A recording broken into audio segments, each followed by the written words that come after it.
You may be wondering yourself, how does one get sick with a bloodborne pathogen? Well, bloodborne pathogens are microorganisms such as viruses that are present in human blood and can cause disease in humans. They include, but are not limited to, hepatitis B, hepatitis C, and the human immunodeficiency virus we know as HIV. Infectious disease is a disease that enters into the body through various routes that's caused by microorganisms such as bacteria, fungus, or virus. Infectious diseases can range from mild to life-threatening. For disease to be spread, it requires several conditions to be present that we call the chain of infection.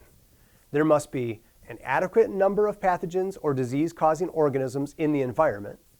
There must be a reservoir or a source that allows the pathogen to survive and multiply, like blood, a mode of transmission from the source to the host, and an entrance through which that pathogen may enter the host.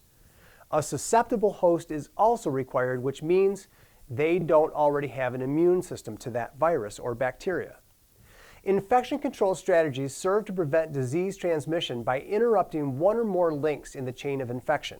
The primary source of potential bloodborne pathogens is blood and specific bodily fluids like semen and vaginal secretions.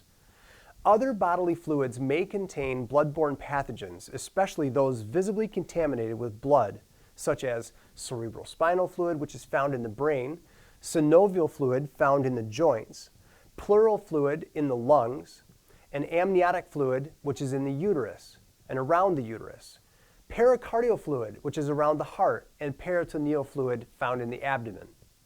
Urine, feces, saliva, and some other body fluids do not typically carry bloodborne pathogens. However, it can be difficult to identify a body fluid or know for sure whether or not it is contaminated with blood.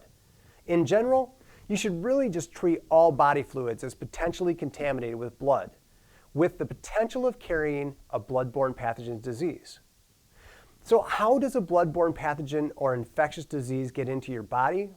Well, there's 4 basic modes of transmission. The first one is direct contact. Direct contact occurs when microorganisms are transferred from one infected person directly to another person. Examples would include a body artist who has an open uncovered wound and blood from a client contacts that wound. There's also parenteral exposure. Now this means that the infected blood is introduced directly into your body through piercing the skin.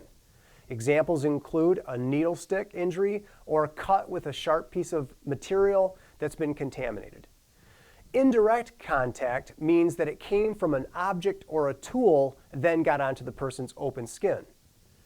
So what is really important here is to make sure that we are decontaminating any of those objects that might actually have blood or blood product on them.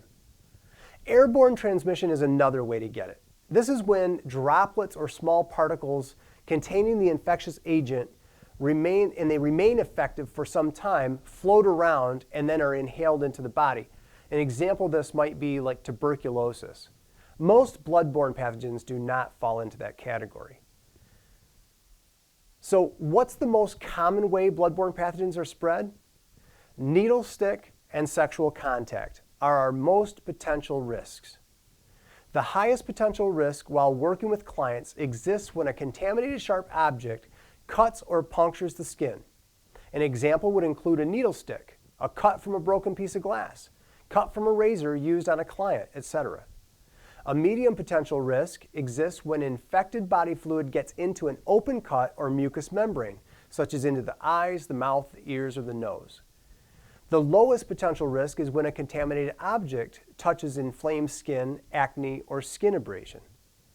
In addition to knowing how bloodborne pathogens are spread, it is just as important to know how bloodborne pathogens are not spread. Intact skin is our first line of defense against disease. Bloodborne pathogens cannot soak through normal intact skin. The Centers for Disease Control, otherwise known as the CDC, states that there is no known risk from exposure to intact skin.